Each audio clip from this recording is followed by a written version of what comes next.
I still remember that day vividly, the day everything in my life began to crack in a way that could never be mended. It was a late autumn afternoon in Ohio, the sky overcast and gray, heavy clouds hanging low as if weighing down the entire city.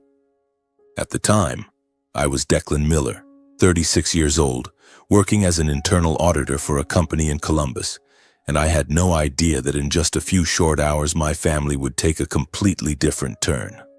My job was stable, but it never excited me. It was just numbers, reports, and precision down to the last cent. That morning my phone rang loudly, pulling me from a fitful sleep. It was my father, John Miller, his voice urgent and tense like a string about to snap. "Declan, you have to come to Dayton this afternoon. No excuses. This is an important family matter." He didn't say more, just hung up after repeating the order twice. My heart pounded. I had no idea what was happening. My father wasn't the type to make casual calls. He was always direct, sometimes to the point of harshness. I quickly wrapped up work, took half a day off, and jumped into my old Ford. The drive from Columbus to Dayton was only about an hour, but that day it felt endless. I turned on the radio to dispel the anxiety, but the upbeat pop songs only made me more irritable. I wondered if it was something wrong with my mother's health, Harper Miller, or maybe Dad was in financial trouble. Our house in Dayton was a simple 2-story wooden home, where I grew up with mixed memories, cozy family dinners around the table, but also full of arguments about money and responsibility. Logan, my younger brother, was always at the center of every problem. He was 5 years younger than me, but from childhood he had been spoiled by our parents. As the eldest, all expectations fell on my shoulders. Study hard, work diligently, be stable. Logan? He was the creative genius, always dreaming big but never following through. As I turned onto the familiar street, the sun was setting behind the bare trees. The house appeared with warm lights from the windows, but I sensed a heavy atmosphere. I parked, took a deep breath, and walked in. The door was unlocked. My parents still kept that habit, as if Dayton were the safest place in the world. I pushed open the living room door and immediately froze. Logan was sitting there, dressed sharply in a shiny gray suit and a bright red tie, with that familiar confident demeanor that made me want to turn and leave right away. He grinned widely, waving as if we were old friends who hadn't seen each other in years. "Declan, you're here. Great." His voice was sweet, but I knew what lay behind it. Dad sat on the old sofa, face stern, while Mom beside him had red eyes as if she'd been crying. Dad ordered me to sit down, his voice low but authoritative. No warm greetings, no questions about my work or life in Columbus. He got straight to the point, as if this were a business meeting rather than a family gathering. "Logan is pursuing a groundbreaking startup project. It needs significant capital, and it has to launch now or the opportunity will be lost. This is your brother's future." Mom immediately chimed in, voice trembling but resolute. "We've already poured in all our savings, son. The money your dad always called our safety net for old age. But we're still short about $300,000. You have to contribute, Declan, for Logan's future." I went numb, as if someone had punched me in the chest. My parents had never touched their savings. Dad always taught us it was the last resort for retirement. And now, they were willing to throw it all away for one of Logan's groundbreaking projects, and then asking me for $300,000 more. That was a huge sum for me, nearly everything I'd saved after years of hard work. I looked at Logan and he just smiled as if everything were normal. It didn't take me long to think. These kinds of projects from Logan weren't new. He talked about a world-changing mobile app, then a fast delivery startup, then virtual real estate, all ideas that sounded great but never went anywhere. Each time he promised massive profits, then disappeared with borrowed money from friends or banks, leaving debts that my parents had to shoulder. Logan started rambling excitedly, voice enthusiastic as if pitching to investors. "Listen, Declan, this project is about blockchain technology combined with e-commerce. We'll create a platform where people can buy and sell goods without intermediaries, completely secure. Profits: at least double the investment in the first year." I already have partners in Silicon Valley. We just need the capital to explode. This isn't some vague idea, bro. This is the future. My parents listened raptly. Dad's eyes lit up with hope, while Mom nodded continuously as if Logan were describing a great invention. See, Declan? Our Logan is so talented. He dares to think big, dares to take risks, unlike some people who just play it safe. Mom said, voice full of pride. I felt blood rush to my face. In complete contrast to them, I just shook my head and refused firmly. No, Mom and Dad. This project is too vague. No clear plan, no financial reports, nothing. I need that money for my own future. I can't take that risk. Dad slammed his hand on the table, the sharp sound echoing in the already cramped and heavy living room. His face flushed red with anger, eyes full of disappointment and fury directed at me. You're selfish, he said loudly. Do you only think about yourself, Declan? This is family, not your accounting ledgers. You're the eldest. You have a responsibility to support your brother. He gritted his teeth, voice lowering but even more frightening. Living like that, you're not worthy of being the eldest son. The air in the room froze. I stood still, heart pounding so hard I could hear it in my ears. I had never seen my father so angry and bitter, as if all the accumulated disappointments over the years were being unleashed on me in this moment. Mom immediately spoke up, fully siding with Logan. Tears fell from her eyes, but her gaze was full of reproach. She said, voice trembling but unwavering, That's right. You're jealous of your brother, aren't you? Logan dares to think big, dares to risk, dares to dream. And you? You always just play it safe for yourself. She shook her head, sighing heavily. Do you want to see your brother fail just to prove you're right? I took a deep breath, trying to keep my voice steady. I said slowly, Mom, Dad, I'm not jealous of Logan at all. I'm just looking at this realistically. I looked straight at them. How many projects has Logan done? Each time promising the world but always ending in debt and failure. And every time, who cleans up the mess? Who bears the consequences? Dad waved his hand, cutting me off rudely. I don't need to hear those arguments, he said. No more discussion. You have to contribute. This is my decision. Mom burst into sobs, hands clasped tightly, choking out, I beg you, son. Just this once. We're family. You can't turn your back on your brother. Logan finally spoke, voice soft and familiar in front of our parents. Mom, Dad, Declan has his reasons, he said, bowing his head in feigned humility. I don't blame him. But without this money, my opportunity will slip away. Then he looked up at me. For a split second, his eyes flashed cold and pressing. A silent warning I knew all too well. I realized I had been familiar with this moment for a long time. Logan was always protected, forgiven, given more chances, while I had to be right, perfect, and never say no. The tension rose until my chest felt heavy. But this time I didn't back down. I said, voice slow and clear, I'm sorry, Mom and Dad, but I can't help Logan. The room fell into deadly silence. Dad stood abruptly, his eyes turning terrifyingly cold. If you won't help, he said word by word, then from now on we have no relationship. Don't consider us your parents anymore. Mom nodded along, tears still falling, but her voice unusually firm. That's right. Leave, Declan. We don't need a son like you. I stood still for a moment, throat choked. Have you ever asked me once, I said hoarsely, how I've had to live to stand on my own all these years? Dad turned away, waving dismissively. He replied coldly, I don't need to know. An eldest son isn't allowed to calculate. Sacrificing for your brother is your duty. I let out a short, bitter laugh and asked, and what about me? Have I ever been allowed to fail? Or is that privilege only for Logan? Mom shook her head, voice choking. Don't say more. From childhood, you've always calculated and played safe. Logan is different. He dares to risk. I asked again. He risks with whose money? With yours? With your future? Logan frowned, his soft tone no longer holding.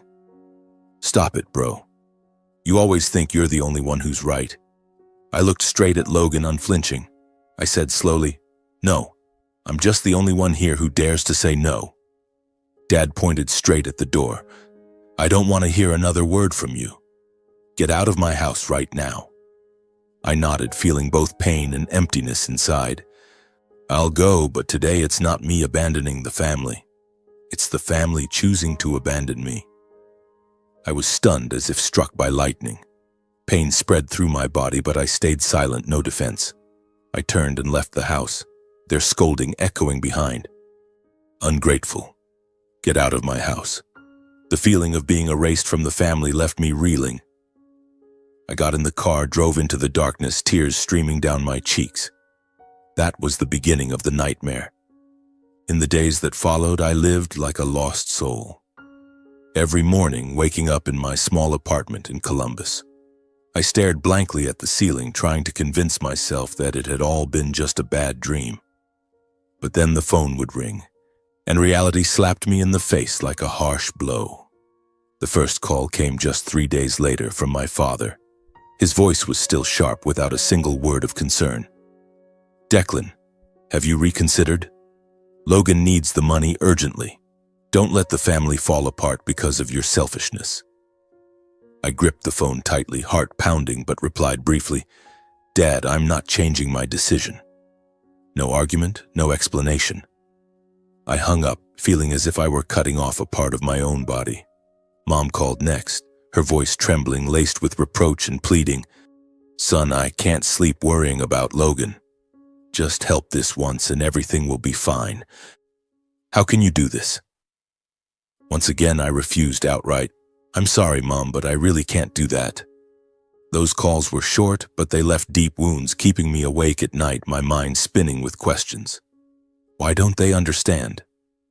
Why do I always have to be the one to sacrifice? Gradually, the calls became less frequent, but the pressure remained the same. Dad yelling, Mom crying, but I held my ground, responding with cold refusals.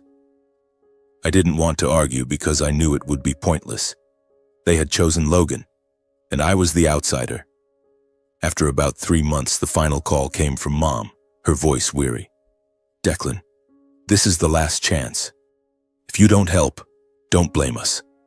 I repeated, "I've made my decision and I won't change it." And then there were no more calls. That silence was a subtle punishment, sharper than any scolding. It made me feel like a ghost, erased from their lives. Every evening I checked my phone, hoping for a message asking how I was, but there was only emptiness. My heart ached, but gradually I realized this was their way of punishing me for daring not to submit. And perhaps it was also my way of protecting myself. With that void, I poured all my energy into work. As an internal auditor, I was already used to dry numbers, but now they became my only anchor. I started working overtime, volunteering for extra responsibilities. My boss, Mr. Harris, was surprised to see me in the office late. "Declan, are you planning to live here?" I forced a smile. "Just want to finish things early, boss." In truth, work was how I controlled my life. Every completed report, every balanced figure gave me a sense of security, the thing my family had taken away. I checked my bank account daily, calculating expenses meticulously. Frugality became a way of life. No flashy shopping, no eating out unless necessary, avoiding all financial risks.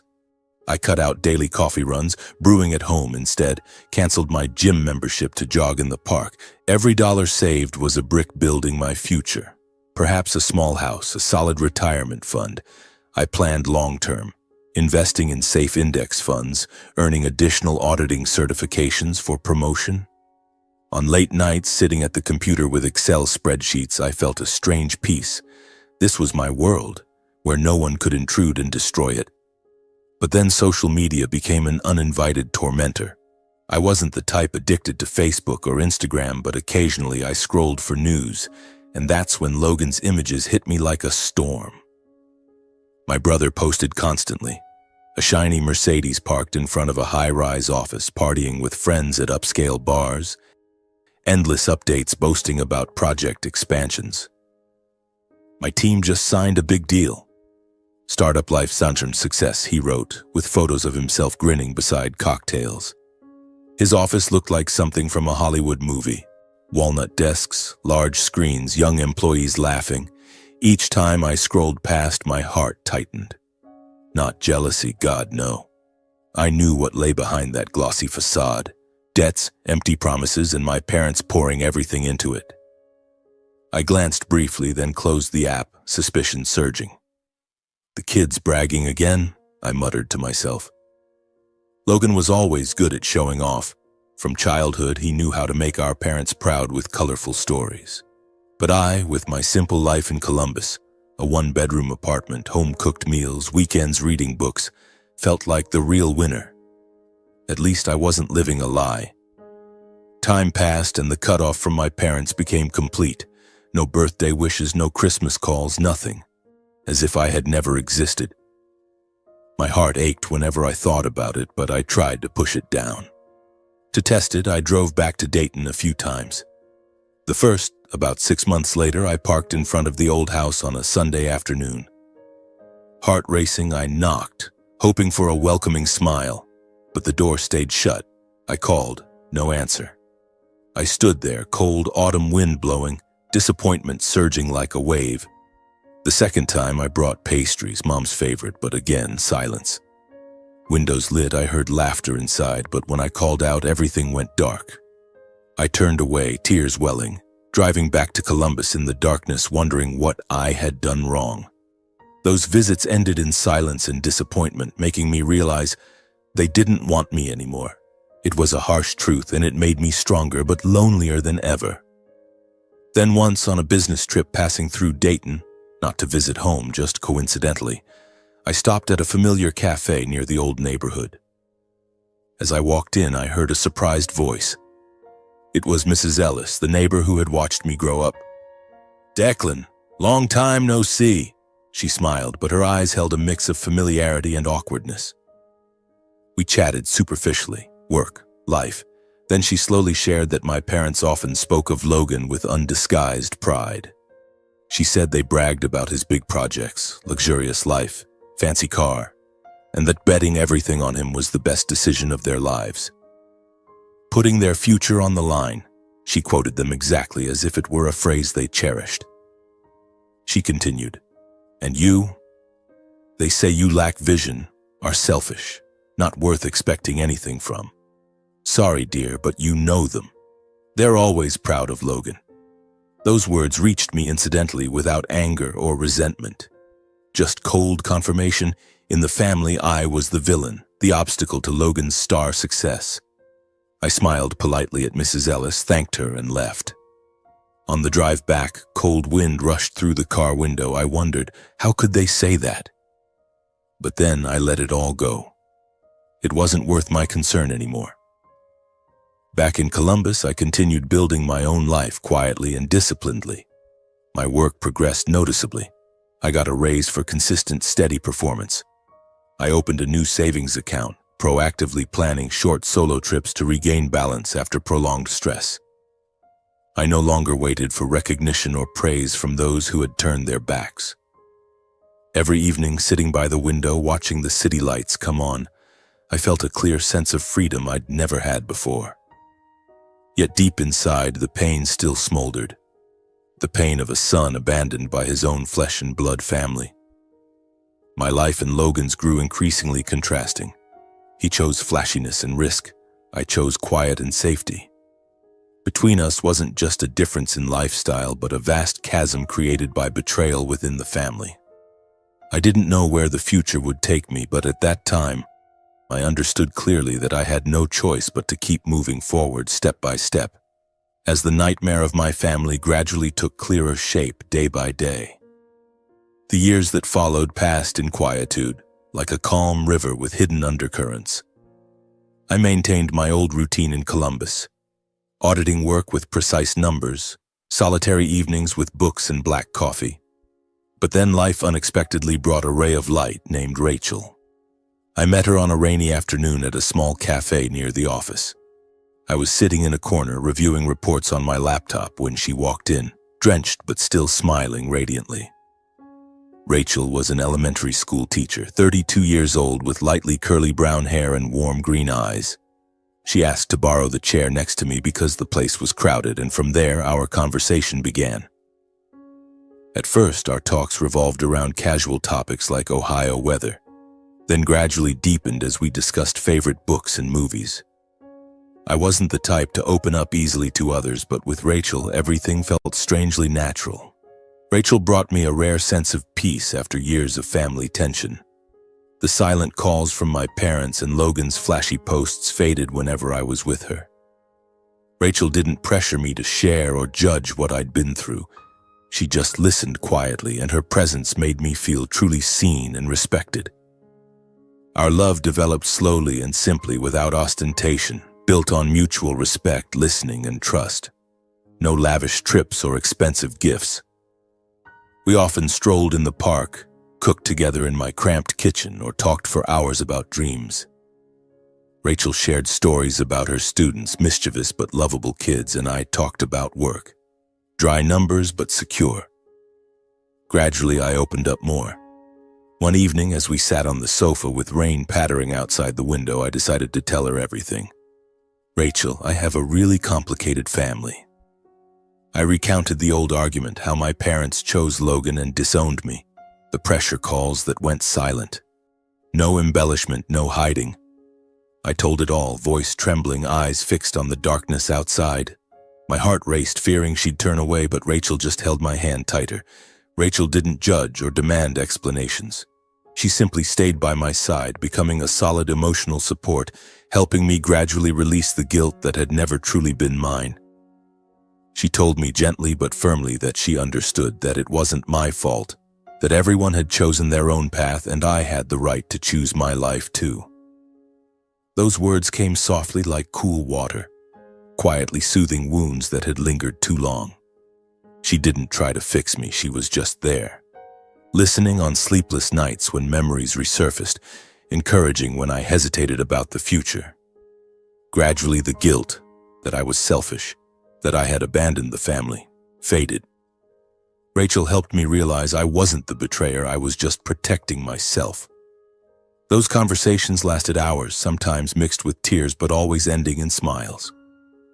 She became my anchor, making me eagerly anticipate each new day together. After some time, we moved toward marriage, choosing a small, cozy wedding in a simple church. It was spring when cherry blossoms bloomed in Ohio. We didn't want extravagance, just about 50 guests, no lavish party.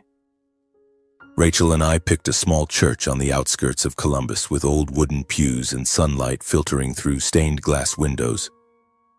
I still sent invitations to my parents and Logan, though I couldn't hide my nervousness. I told myself maybe they'd change, maybe this time they'd come. But deep down, I knew how slim the chance was. The invitations went out with a few short lines I'd agonized over. "I hope you'll come." Then came prolonged silence, no response, no call or message. I tried not to dwell on it too long. I pushed aside the disappointment and focused on the joy ahead, reminding myself that no matter what, my new life was moving forward. That morning I woke early, put on a simple gray suit, heart fluttering with excitement, and entered the warm church filled with the scent of fresh flowers and soft organ music playing in the quiet space, where our wedding took place, with friends, colleagues from both sides, and Rachel's parents, who welcomed me with genuine respect. Her parents, Mr. and Mrs. Thompson, hugged me tightly and said, "Welcome, son. We're proud of you." That unconditional warmth moved me. Rachel entered in a simple white dress, beautiful like an angel, and in that moment all my worries seemed to vanish. We exchanged vows, laughter echoing through the church. But then, as the ceremony began, the harsh reality hit. Throughout the service, no one from my family appeared, despite my prior notice. The seats reserved for them were empty. No dad, no mom, no Logan. I glanced over, my heart constricted. Everyone around smiled and chatted, but I felt isolated in the crowd. The moment I realized the family side was empty, I felt ashamed and out of place at my own wedding, and that silence pulled me back to old memories. They really didn't come to my wedding, I thought, face burning. It felt like all eyes were on that void, though they weren't. My heart raced, cold sweat broke out. Rachel held my hand, whispering, "Are you okay?" I nodded, but my mind drifted to the past like an old film rewinding. I remembered the years of constant comparison to my brother when my efforts in school and work were taken for granted, while any new attempt by Logan was seen as a sign of talent and a bright future. From childhood, I was the good son. I studied hard for scholarships, worked part-time to help the family. But my parents just nodded approvingly, nothing more. Logan was different. If he scribbled a few lines on paper, Mom smiled proudly and said her son was talented, destined to be a famous artist. I still recalled family dinners in the familiar kitchen when I shared high grades and Dad just said briefly, "Good grades are expected of you." But when Logan boasted his first business idea, selling candy to classmates, both parents beamed, praising how daring and business-savvy he was. Those silent comparisons were like small but sharp knife cuts, gradually wounding me over the years. They made me try harder, live more cautiously, but no matter what, I never felt enough in their eyes. I recalled life milestones, graduation, first job, moments when my parents were often absent. Their attention poured into Logan's yet unformed plans. On college graduation day, I stood on stage, eyes instinctively searching the audience, harboring faint hope they'd be there. But the family seats were empty. Parents busy taking Logan to some talent contest. "Sorry, son, but your brother needs our encouragement," Mom said over the phone. When I got my first job in Columbus, I called to share the joy. But Dad responded curtly and indifferently as if it were nothing, then quickly shifted to Logan's upcoming big startup. I also realized I was always required to be stable, sacrificial, and infallible, while Logan's risks and failures were excused as still young. "Declan, you're the eldest. You have to set an example for your brother," Dad often said. I wasn't allowed to fail, a single failed test, and Mom scolded, "How could you fail?" But Logan? He dropped out, racked up debts, failed project after project, and they just smiled. "Logan's still young. A little failure is fine. Let him try. How else will he learn?" I sacrificed study abroad dreams to stay and help, but Logan had freedom. That injustice built up, making me anxiously await an explosion, and it came with the old argument. Back to reality, I clearly felt the difference as Rachel held my hand throughout, while her parents treated me with empathy and understanding, no conditions. Rachel squeezed my hand, pulling me from memories. The Thompsons patted my shoulder. "From today, you no longer have to stand alone.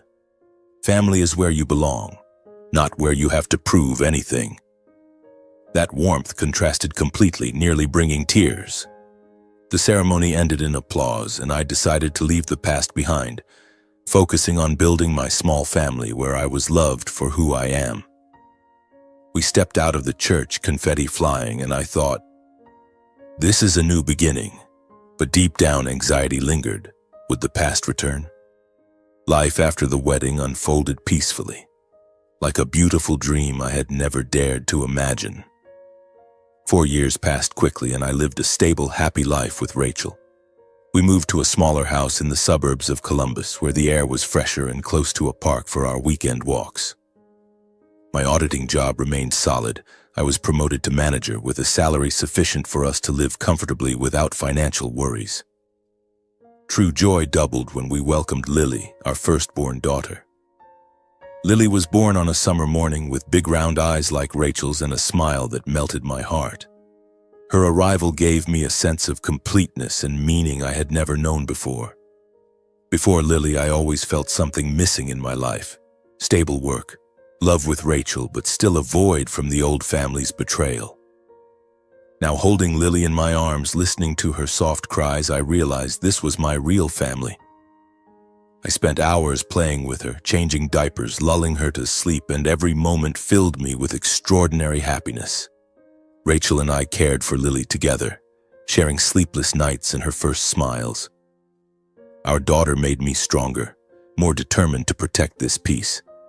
We often took Lily to the park, watching her toddle on the green grass, and I thought, this is all I need. Those years, the anxiety about the past. That joy doubled when we decided to buy a small house, the fruit of years of careful saving. It was a 2-story wooden home in a quiet area of Columbus, with a backyard large enough for Lily to play and a cozy kitchen where Rachel loved experimenting with recipes. We had saved every penny, avoiding unnecessary expenses, and finally, after so much effort, we signed the contract. On moving day, I carried Lily in my arms, Rachel beaming beside me, and we felt this was our true home, a secure foundation for our daughter's future. I repainted Lily's room in soft pink, installed a security system, and every evening the family gathered in the living room, listening to laughter echo through the modest space. The house wasn't large or luxurious like the things Logan once flaunted on social media, but it was ours, built with sweat, patience, and genuine love.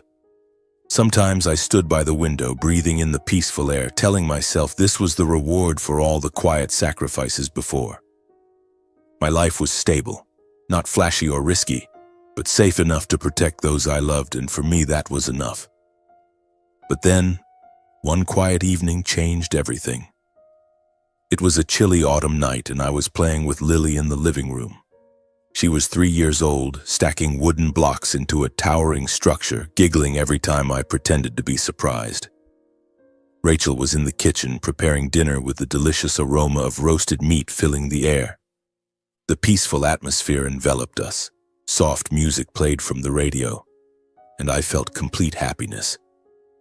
Suddenly, the phone on the table vibrated, shattering the tranquility entirely. I glanced at the screen and my heart seemed to stop. The caller ID read John, my father, the man who had cut off contact for years, as if I had never existed in his life. For 4 years, no calls, no messages, nothing. Now this number appeared, leaving me stunned. My hands trembled, my mind raced with questions. Why now? What had happened? Despite the surprise and wariness, I answered, curious and with a faint hope that perhaps this was a belated apology. But immediately I was met with the familiar authoritarian tone without a single greeting or concern. He didn't say, "How are you?" or "Long time no see." Dad got straight to the point, his voice urgent and commanding. "Declan, Logan is in big trouble.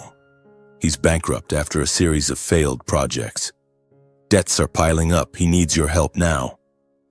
I went numb, unable to react. Logan bankrupt? The groundbreaking projects my parents had bet everything on had collapsed? I tried to stay calm, but Dad gave me no chance. "You have to take responsibility. Sell the house you're living in and use the money to pay off your brother's debts. This is a family matter. You can't turn a blind eye." I froze at the demand, realizing all my hard work, sacrifices, and stability built over years were being treated as something to trade away once more. Sell this new house? The one Rachel and I had saved for years, where Lily was growing up, where we had built our happiness? It wasn't just bricks and mortar, it was the symbol of our new life. My heart constricted, blood rushed to my face. "I can't sell the house to help my brother," I replied firmly, voice trembling but resolute. "I have my own family now with Lily. I can't sacrifice everything for Logan anymore." Dad's voice turned bitter and accusatory, relentlessly blaming. "You're ungrateful. You're willing to let the family collapse because of your selfishness? We raised you, and now you turn your back?" Mom's sobbing came through loudly in the background, pleading and reproachful. "Declan, I beg you. Logan is your brother. You can't abandon him like this." The emotional pressure weighed heavily on me like a raging wave, making it hard to breathe. The call ended with a chilling threat when Dad implied that if I continued refusing, serious trouble would follow and I'd bear the consequences myself, before hanging up coldly without letting me respond.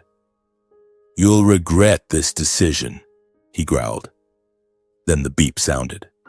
I stood frozen in the living room, phone still clenched in my hand, unease spreading through my body. Anxiety surged. What serious trouble? What would they do? Rachel came from the kitchen, seeing my face and worrying. "Declan, what's wrong?" I told her everything, voice choking, and she hugged me tightly. They pulled me back to reality, helping me calm down and realize what I needed to protect. Now wasn't the past, but the family right in front of me. But that night I couldn't sleep, anxiously awaiting what was to come. In the days following that call, the real nightmare began. My father and mother called and texted relentlessly, taking turns to pressure me, sometimes blaming, sometimes pleading, sometimes accusing, leaving me no true moment of peace. Early in the morning, as I was just waking up and brewing coffee, the phone would ring. It was Dad. "Declan, have you thought it over? Logan is dying slowly because of the debts. You have to sell the house right now." His voice was harsh and commanding, giving me no chance to breathe. I refused. "I can't sell the house, Dad. If I do, where will my family live?" He yelled, "You're ungrateful. We sacrificed for you and now you abandon your brother." Less than an hour later, Mom texted, "Son, I can't sleep worrying about Logan. Please sell the house, save your brother. I beg you." Those messages came in waves mixed with photos they sent of Logan looking devastated. He sat in an empty office, face downcast. I read them with a heavy heart but remained resolute, not responding. By afternoon, Dad called again, voice full of reproach and blame. "It's because you wouldn't help from the start that Logan ended up like this. Do you really want to watch the family fall apart?" Those words hit like a storm, relentless and suffocating. The nonstop pressure left me in constant tension, always checking my phone, half afraid of missing a call, half dreading hearing more familiar accusations I knew I couldn't change. At the same time, Logan started contacting me directly, sounding broken and begging for help, constantly emphasizing his dire situation, but every plea carried the familiar tone of insincerity and avoidance of responsibility. He called during lunch, voice artificially trembling. "Declan, I'm really at the end of my rope. The project's collapsed, debts are overwhelming. Help me just this once. Sell that house. I promise I'll find a way to pay you back." Hearing it made me nauseous. He didn't apologize for the past, didn't admit mistakes, just stressed the urgency as if it were everyone else's fault. His texts were full of crying emojis. "Bro, creditors are threatening me. If I don't pay, they'll come after the family." But I'd known Logan since childhood. He was great at acting, dodging blame. In every call, he evaded details. "I don't want to go into it, but you have to trust me." His pressure made me anxious, wondering, is it real this time? But deep down, I knew it was the old tactic. The relentless onslaught left me in prolonged stress, sleepless and always on guard, as if a threat could strike any time. At night, I tossed and turned, mind reeling from Dad's threats. What did serious trouble mean? What would they do? I woke with dark circles under my eyes. Coffee no longer helped. At the office, I lost focus, constantly checking my phone, fearing new messages. Colleagues asked, "You okay, Declan?" I forced a smile. "I'm fine, don't worry." But inside, I was burning, anxiously awaiting the next blow. Every sound, the doorbell, a car outside, made me jump. The stable life I'd built now felt like a thin thread ready to snap at any moment. Amid that time, Lily, with her innocent questions and constant affection, became the rare anchor helping me maintain some normalcy under the mounting pressure. She'd run to hug me every morning. "Daddy, what are we playing today?" Her naive questions like, "Why are you sad today, Daddy?" made me smile, forgetting the stress. We played with blocks, read books, and Lily's laughter became a healing remedy for those tense days. One evening, when the pressure was nearly suffocating, Lily gently tugged my hand and said, "Daddy, tell me a fairy tale." I started telling Little Red Riding Hood, voice slower than usual, and soon she fell asleep on my shoulder. That moment brought brief but precious peace. Lily was the reason I stayed strong, the only light amid the encroaching darkness. Rachel was always by my side, quietly encouraging and reassuring, helping me stay calm against the relentless mental assaults from my old family. She patiently listened to everything, then hugged me tightly and said, "You're not alone. We'll face this together." Rachel reminded me they had no right to force me, that this was our home and no one could cross that boundary. She quietly cared for the family, cooking my favorite meals, taking Lily out to play so I could rest and regain balance. Rachel's presence and support made me stronger each day. Yet alongside it, a lingering worry persisted. whether this pressure would start affecting my wife and daughter, and what I'd have to do to shield them from undeserved consequences. One evening, as the family was having dinner in what seemed like a calm atmosphere, a sudden frantic knocking at the door interrupted everything. We were laughing, Lily telling school stories, when the loud knock startled me. I went to open the door and froze, seeing my parents standing on the porch unannounced, their eyes and demeanor suggesting they viewed this place as somewhere they could show up any time. Dad pushed past and entered. Mom followed, face flushed. "Declan, we're here. We need to talk this out." They walked into the living room and sat down like they owned the place. They immediately returned to the old topic without greetings or beating around the bush, insisting I had to sell the house to save Logan. Dad spoke loudly, voice harsh and pressing word by word.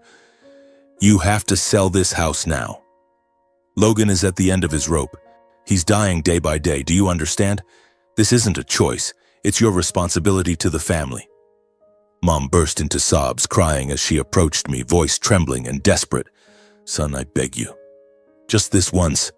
Sell the house and everything will be okay. I can't take it anymore." I took a deep breath, glancing at Lily, trembling in Rachel's arms, then faced my parents. "I've said it clearly," I said slowly, trying to keep my voice calm. "I won't sell the house. This isn't something that can be forced." Dad slammed his hand on the table, the sharp sound echoing in the quiet room. "Who do you think you are to defy your parents? I say sell and you sell, got it? You need to leave the house right now. This is my home and my family's. If you don't go, I'll call the police for trespassing." I said it without backing down, fully aware this was the final boundary I had to draw to protect my wife and child. My parents left in anger, carrying vague but chilling threats, as if this confrontation was just the beginning. Dad growled, "You'll regret this." Mom cried, "You're so cruel." When the door closed, I stood motionless in the living room, realizing the boundary between my old family and my current one had been seriously violated, and from that moment I knew I had no choice but to protect my wife and child at all costs. Anxiety surged, but I was determined. Lily's cries still echoed in my head, and Rachel's worried eyes pierced my heart.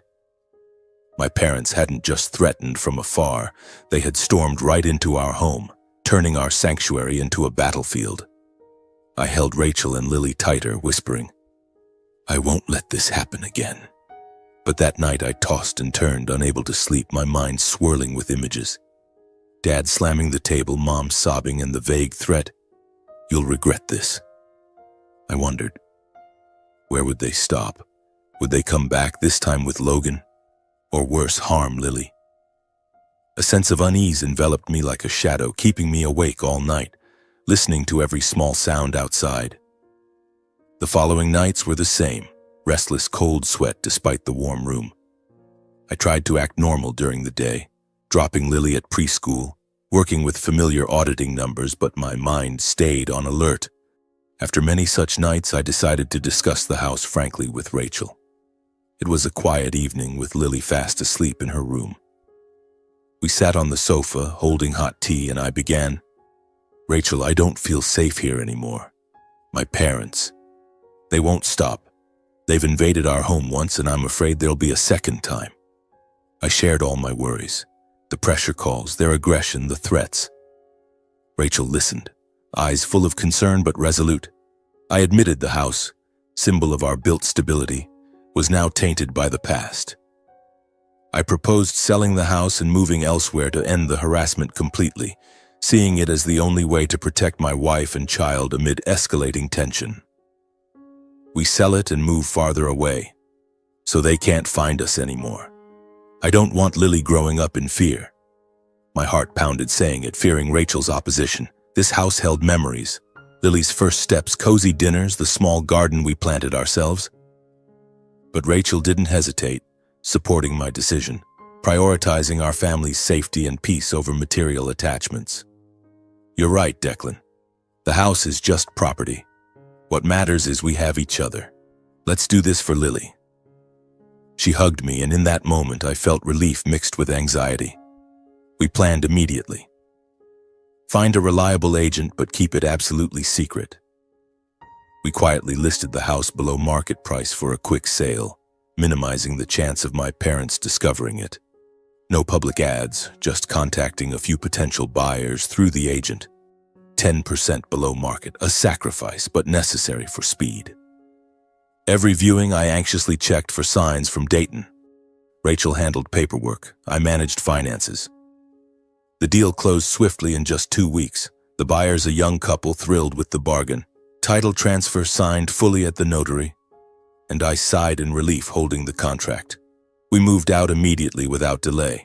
We temporarily rented a house 40 to 50 miles away, far enough to avoid surprise visits, taking only essentials, a few clothes and personal items.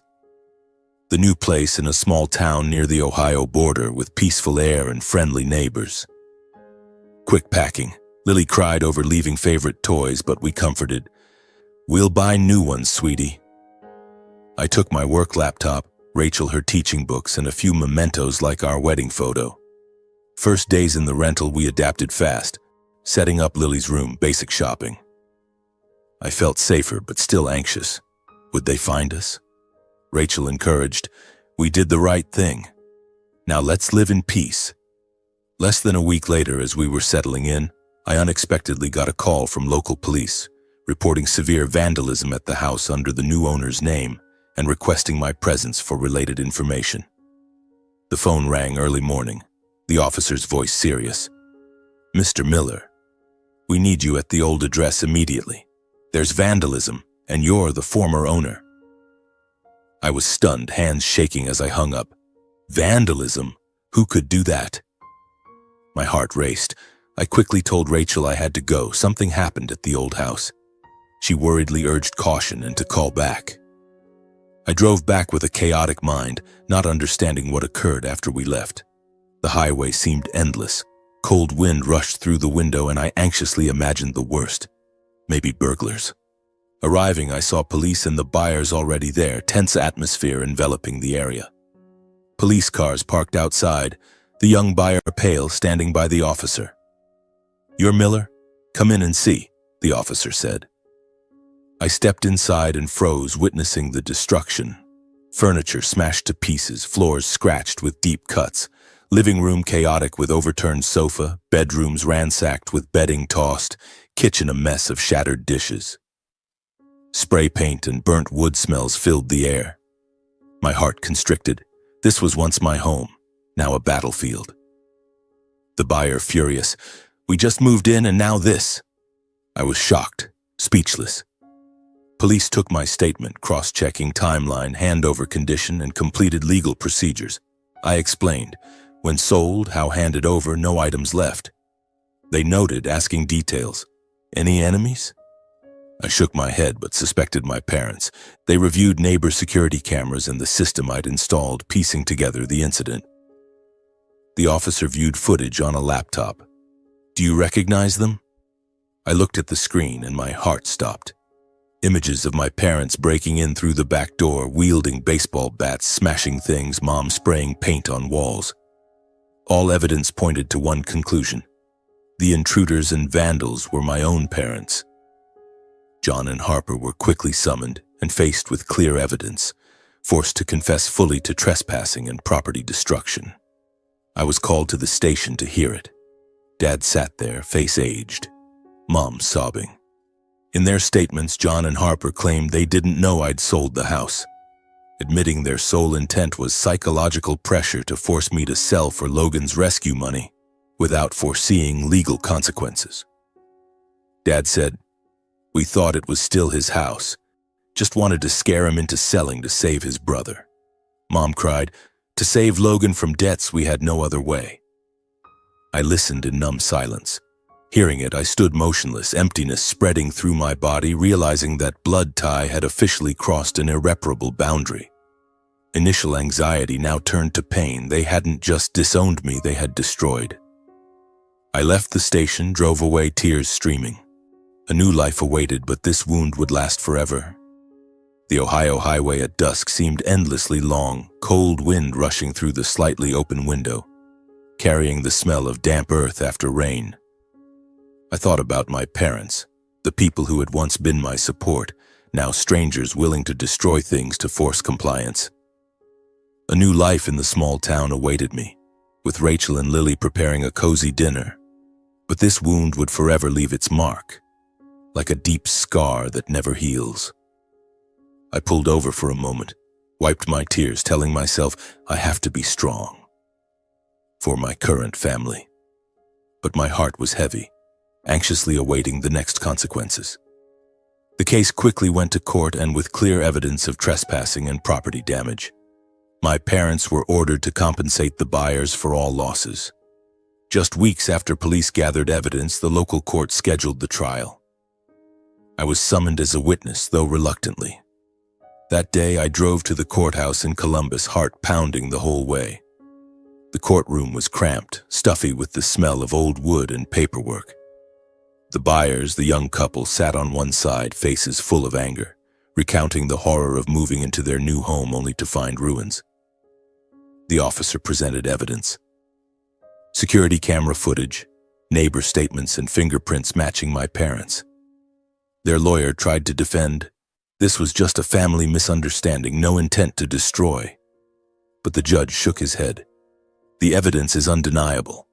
Trespassing and intentional destruction are criminal acts. The verdict came swiftly.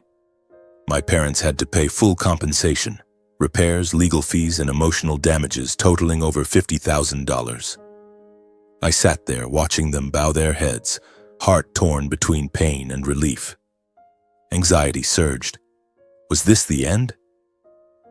At the trial, all defenses proved meaningless against the security footage and consistent statements, forcing John and Harper to accept full legal responsibility. My father, usually authoritarian, sat silently as the video played. Him wielding a baseball bat, smashing the kitchen table, Mom spraying paint on walls. Their lawyer struggled, arguing clients didn't know the house was sold and only wanted to talk to their son. They had no intent to harm, he said. It was just a family meeting that crossed boundaries. But the prosecutor countered sharply. This wasn't talking. This was intentional trespassing and destruction. Mom cried throughout, repeating desperately that everything was to help Logan. We were just thinking of our son, she said through tears. The judge interrupted, voice cold and clear. Motive doesn't change the nature of the act. They didn't appeal. Ultimately, both signed commitment to full compensation per the ruling. I witnessed it all, heart aching like it was cut. Parents who taught me responsibility now pushed themselves into crime. As the trial ended, I stood watching them shuffle out, aged and weary figures contrasting the rigid imposition that once hurt me. Dad hunched, hair white, Mom leaning on him, slow steps to the door. No goodbye, no glance at me. I stood there, tears welling, anxiously wondering what would happen to them now. Not long after, I heard my parents had to sell their only house to cover the court-ordered compensation. The news came via a call from Mrs. Ellis, the old Dayton neighbor. Declan, dear, your parents sold the house. Sold it quickly, cheap for fast cash. She detailed. A hasty for sale sign, constant viewings, and in 1 month, new owners. I wasn't surprised, but it hurt. That house where I grew up, full of mixed memories, was now their only way to pay. Through public property transfer records and casual neighbor accounts, I confirmed the rushed sale. My parents quickly moved elsewhere. Mrs. Ellis added, they packed hurriedly, just a few suitcases, looked pitiful. I imagined it. Parents packing belongings, leaving the long-attached home, heart heavy. Anxiety rose thinking of their new life. Would they be okay? After legal costs and compensation, they couldn't afford another house, moving to a cheap rental to survive. From scattered info via acquaintances, I learned they rented a room in a rundown Dayton suburb. Cramped, moldy walls, no yard. My father, once proud of his retirement safety net, now lived frugally.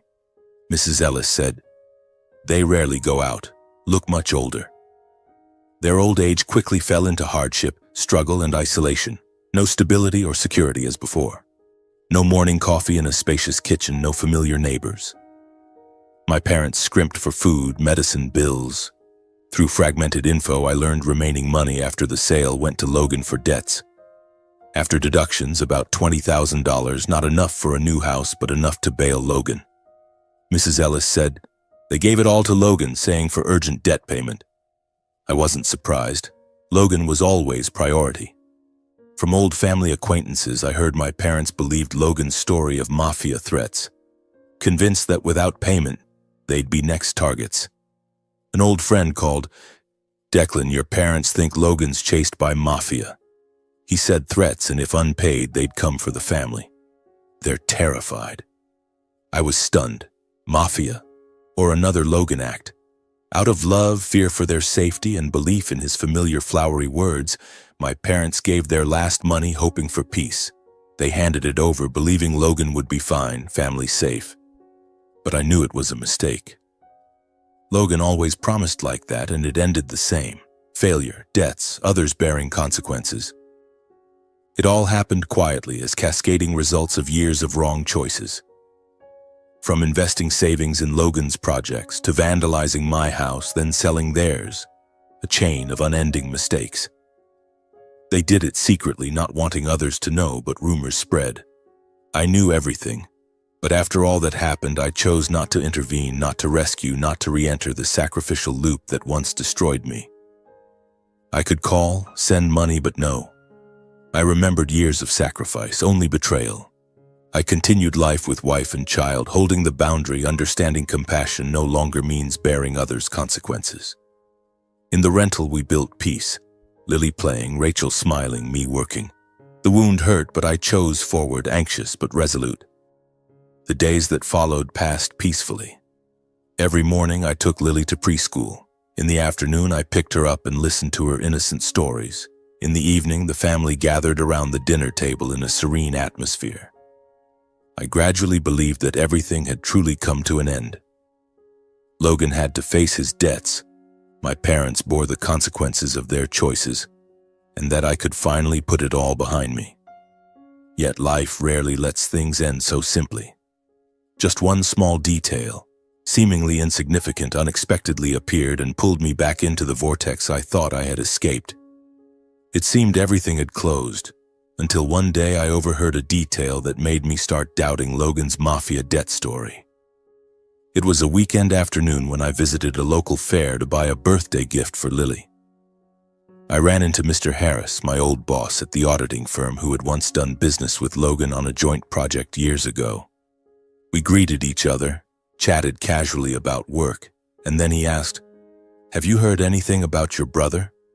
Logan, he's been appearing publicly in Columbus lately, living quite extravagantly.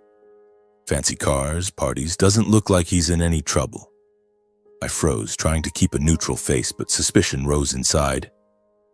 "Logan extravagant?" Mr. Harris added, "Just last week I saw him on social media checking in at an upscale bar, grinning with friends.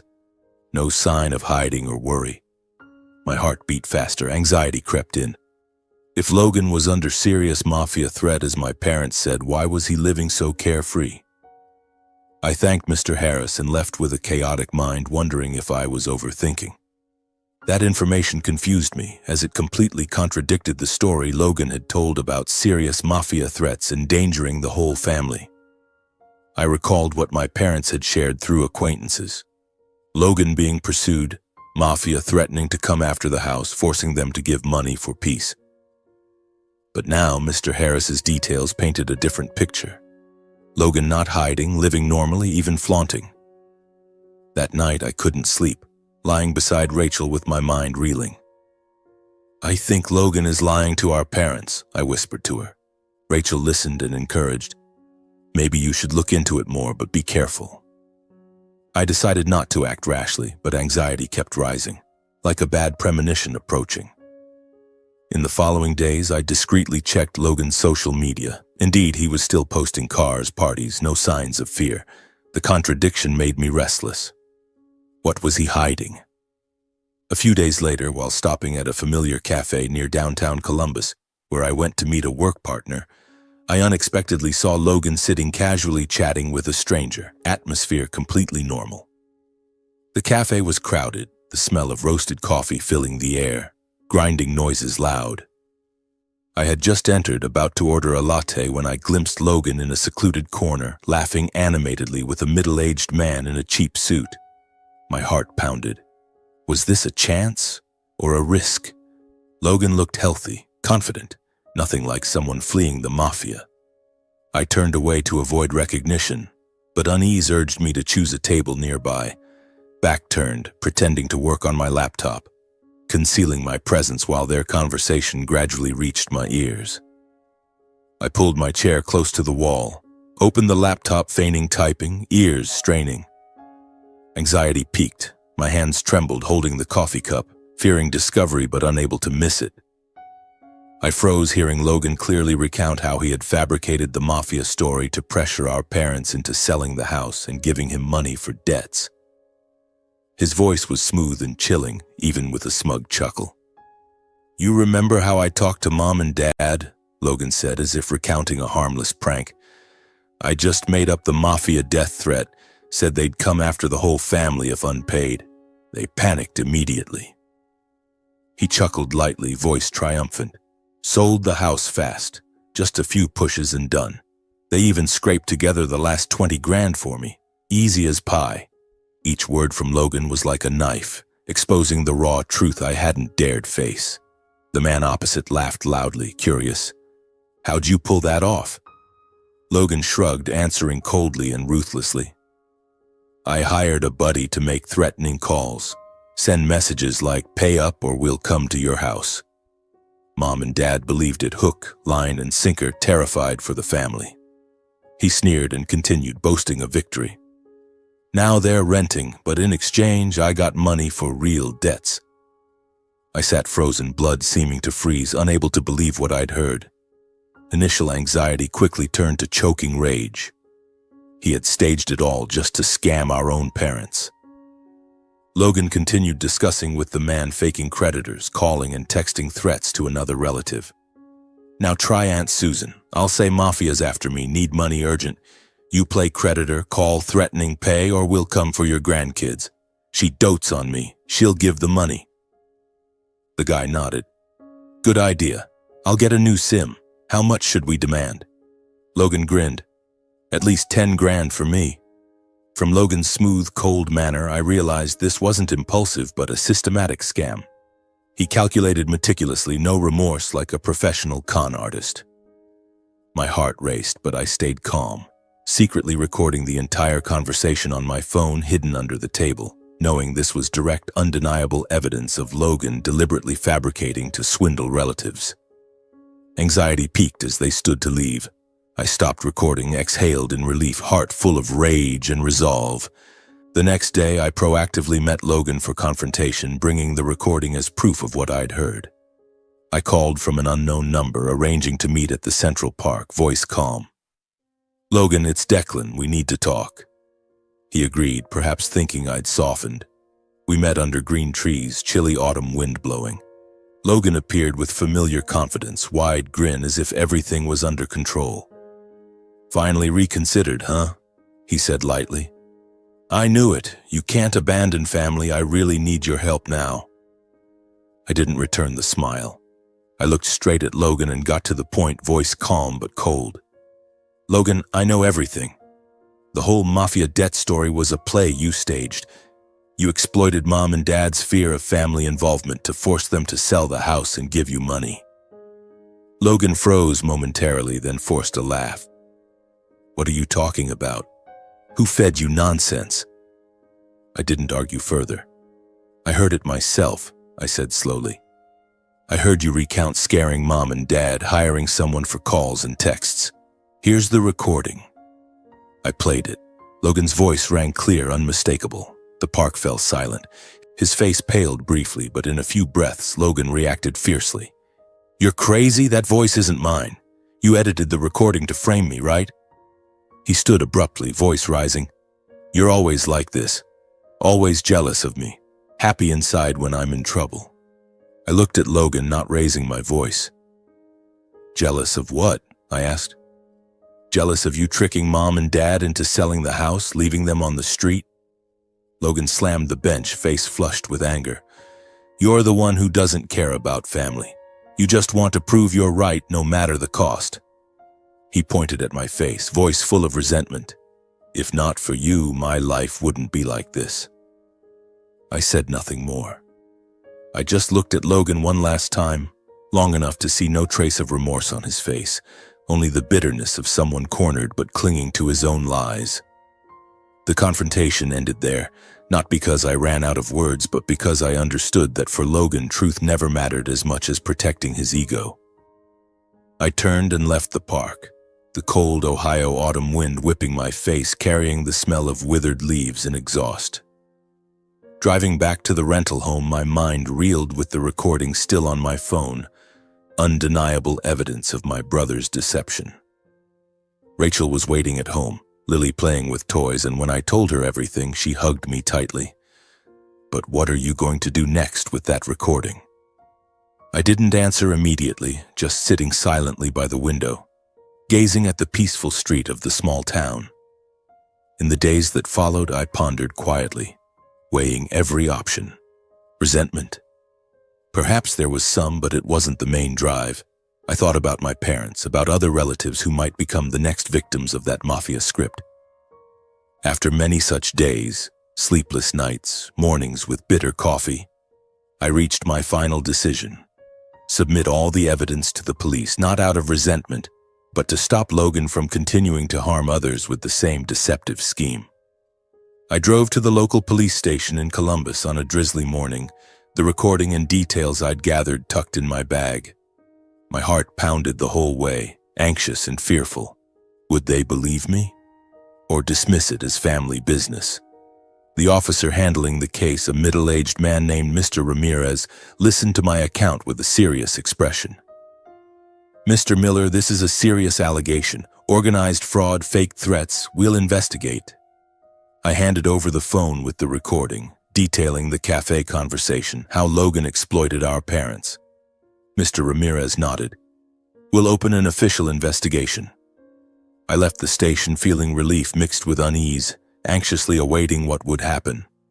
The police accepted the case, launched a formal investigation, successively summoning Logan and those who had participated in faking threats and supporting the mafia debt play. They worked quickly. Logan was called in first, then the man from the cafe. Turns out an old friend of his specializing in acting for such scams. I was called as a witness, sitting in the interrogation room recounting everything, voice trembling but resolute. Anxiety peaked thinking of Logan's reaction. How would he deny it? Under investigative pressure and the recording evidence, Logan had no room to deny, forced to admit organized fraud, exploiting family fear to seize money. At first, he denied shrilly, "My brother made it up." But when police played the recording, cross-referenced threatening calls to our parents, and summoned the accomplice, who confessed everything fearing prison, Logan collapsed. He sat in the interrogation room, face ashen, admitting, "I just needed money urgently. Didn't think the consequences would be this serious." The investigation expanded, revealing the severity. Logan hadn't just scammed our parents, but tried the same script on a few other relatives, hiring calls and terror texts, then taking life-saving money. Total embezzled amount reached tens of thousands. Police found bank records proving he spent it on parties, cars, not real debts. I heard from Mr. Ramirez, heart full of anxiety and outrage. "It's organized fraud, Mr. Miller, not his first offense." The trial followed, where the full truth was exposed before the law. No room for the favoritism that once existed in the family. The courtroom in Columbus was crowded, with local media covering the family fraud case. I sat as witness, recounting everything, from old startup projects to the recent recording. The prosecutor presented evidence, recording, accomplice statements, bank records. Logan's lawyer tried defending. Defendant was desperate from debts, no intent to harm. But the judge shook his head. "This is organized fraud, exploiting family trust." Verdict: Logan sentenced to 6 years imprisonment for organized fraud and fake threats, plus full restitution of embezzled money and mandatory probation after release. The ruling rang out. The courtroom fell silent. Logan was led away, face pale. I stood anxiously looking at my parents. They didn't meet my eyes, just leaving silently. I drove home, tears streaming, knowing this was the price, but relieved it had ended. Sometime after the trial, as things settled, I decided to visit Logan in prison, not for reconciliation, but to definitively end the distorted brotherly relationship of many years. It was a frigid winter morning, light snow falling outside the car window. The prison on the Ohio outskirts, high walls, heavy atmosphere. I registered for a visit and waited in the room with other families, silent crying mothers, downcast children. Anxiety rose thinking of the upcoming meeting. Had Logan changed at all, or was he still the same? Logan appeared visibly deteriorated, no longer the familiar confident flamboyance, but his eyes still showed resentment and defensiveness. He was much thinner, hair disheveled, wearing prisoner uniform. He sat behind the glass, picking up the receiver, voice wary. Logan asked, "Why are you here? To gloat seeing me like this?" Almost immediately, Logan began justifying himself, voice urgent and resentful. "You don't understand," he said. "I was cornered. Debts piled up, no other choice. I didn't want to hurt Mom and Dad, circumstances forced me." His voice trembled, but eyes kept evading as if he couldn't face his own words. I didn't interrupt. I waited for him to finish, then spoke slowly and calmly. "And what about Mom and Dad?" I asked. "Now they live in a cramped rental, scraping for meals, old age with no security. All because of the story you fabricated, forcing them to sell the house and give you money." I paused, then continued clearly. "And you didn't just take their money, you destroyed the family's trust." Logan was silent momentarily, then shook his head, clinging to familiar escape. "You don't know my pressure," he argued. "I'm still young. I was pushed into it. Easy for you standing outside to judge." I looked straight at Logan and mentioned what he didn't expect I knew. "And you planned the exact same script on Aunt Susan," I said. "I heard it all, right in the cafe." Logan's face visibly paled. He gripped the receiver tightly, eyes darting as if seeking escape. "It's not what you think," Logan said low. "I hadn't done anything yet. You're blowing it out of proportion." A heavy silence stretched. Then Logan's tone shifted, low and bitter. "You're the real betrayer," he said slowly, words restrained. "You handed everything to police, putting me here. If you'd stayed quiet, it wouldn't have gone this far. All along you've watched me fall, then turned away." I didn't raise my voice. I said slowly, each word firm. "Logan, silence and covering up are what made you this way." I looked into his eyes. "Silence isn't protection. Silence enables. I did it not to harm you, but to end this cycle before you hurt more people." Logan didn't respond. He gripped the receiver, eyes flashing anger, but this time no justifications came.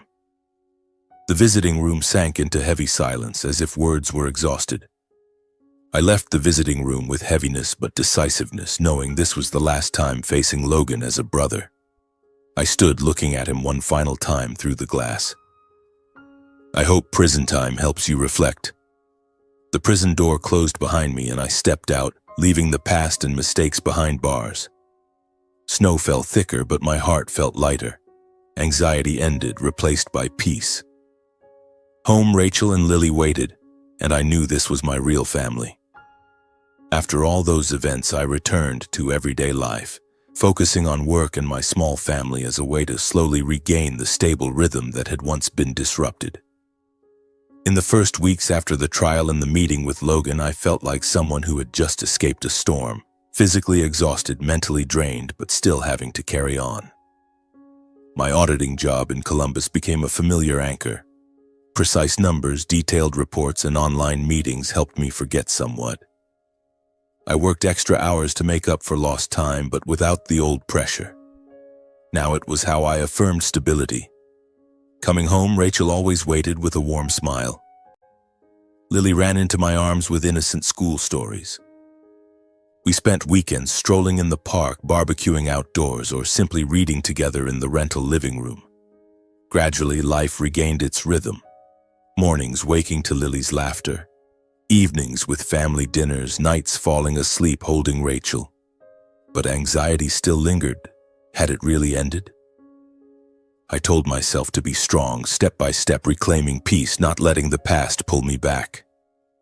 Sometime later, when things stabilized, Rachel and I decided to buy another house, not large or showy, but enough to be a true safe haven for us and Lily. It was about 6 months later when we'd adjusted to the rental but realized we needed a permanent home. We searched carefully. A single-story wooden house in the town suburbs with 3 bedrooms, a small backyard for Lily to play, and a sturdy fence. We moved in gradually, painting walls warm cream, hanging family photos, installing extra security cameras. Lily was excited about her own room. Rachel decorated the kitchen her way, and I felt truly secure. No more worrying about sudden calls or aggressive knocks. The house was simple but a symbol of rebirth, helping me regain stable rhythm. Our new life unfolded quietly and peacefully. No more threatening calls, no fear of intrusion, just ordinary but fulfilling days. Every morning I woke to birdsong outside the window, brewed coffee for Rachel, and took Lily to school. Work remained steady, but now I made time for old hobbies, reading finance books, morning runs, playing guitar for Lily. No more reproachful texts from Mom, no flashy Logan posts on social media. He was in prison, and my world was separate. We held small birthdays for Lily, inviting neighbor friends, laughing over cake. Evenings, Rachel and I sat on the porch stargazing, talking about the future. Maybe another child or a family trip. Past anxiety faded, replaced by simple joy. Ordinary moments but complete, making me realize true happiness lies in peace. But then one day my parents came, looking much older and wearier than the last time I saw them, bringing a belated apology and a desire to mend things. It was a spring afternoon. I was fixing the car in the garage, Lily playing in the yard. A gentle knock sounded, not frantic as before. Rachel opened the door and called, "Declan, your parents are here." I froze, wiped my hands on a rag, and stepped to the porch. They stood there, Dad hunched holding his hat, Mom leaning on him, faces wrinkled, hair white. They looked visibly aged, Dad gaunt, Mom trembling. "Declan, can we talk?" Dad said, voice hoarse, no longer authoritarian. I nodded, inviting them into the living room, but heart full of anxiety. Why were they here? For money? Blame? Rachel took Lily inside, leaving us private. I listened without interrupting or interjecting. I let them speak fully, knowing if I cut in now, they'd never say what had been bottled up so long. Dad bowed his head low, voice trembling. "I'm sorry, Declan. I was wrong to pressure you, to call you selfish just because you wouldn't sacrifice for your brother. I let favoritism blind me, and only now do I realize it." Mom sobbed. "I'm sorry, son. I didn't believe you. Blamed everything on you, turned my back when you needed me most. I thought protecting Logan was right, but I abandoned my own son." Dad continued, voice choking. "We lost the house, money, even Logan to prison. But the deepest pain is realizing we pushed you out of the family ourselves." Mom nodded continuously, tears unending. "We don't dare hope you'll return as before. We just want you to know. We truly regret it. I chose to forgive, not to return as before, but to release the burden of resentment I'd carried for years." "I forgive you," I said calmly, "not because I've forgotten what happened, but because I don't want to live with resentment anymore. It's weighed on me too long." I saw faint hope flicker in their eyes, but I didn't stop there. "But we won't go back to how it was. I have my own family, and my greatest responsibility now is protecting Rachel and Lily." That forgiveness felt like lifting a stone from my chest. I felt lighter, calmer, but clear-headed enough to know that relief doesn't mean erasing boundaries. I stated clearly, no beating around. From now on, no money matters, no borrowing. You won't interfere in my life, Rachel's or Lily's, and I won't sacrifice one-sidedly again. I've done enough. They nodded silently. Dad said softly, voice low, "We understand. We just hope sometimes you'll let us see you and the granddaughter." My parents accepted it in silence, as if they too knew the relationship could never return as before. As they left, sad smiles lingered on weary faces. I closed the door, standing still a long while. Inside was a mix of serenity and clarity. I had forgiven but not forgotten, and would never allow the past to repeat. One afternoon, watching Rachel and Lily play in the new house, laughter light and peaceful, I reflected on the entire journey. Rachel chasing Lily around the yard, the girl giggling, golden afternoon sun through the trees. I stood by the window, coffee in hand, memories flooding. The old argument, disownment, house vandalism, Logan's deception, trials. Past anxiety, now lessons. I realized blood ties don't always mean love, and family can't exist without respect and boundaries. I understood forgiveness isn't opening the door for further hurt, but freeing myself from past control. I no longer lived to prove right or wrong in anyone's eyes. I chose forward with clarity, holding necessary boundaries, leaving old wounds behind where they belong. My story closes with a clear lesson. Sometimes protecting family isn't sacrificing to exhaustion, but daring to say no when needed, and daring to leave unworthy relationships. Only by releasing at the right time could I keep lasting peace for those I love most, and for myself.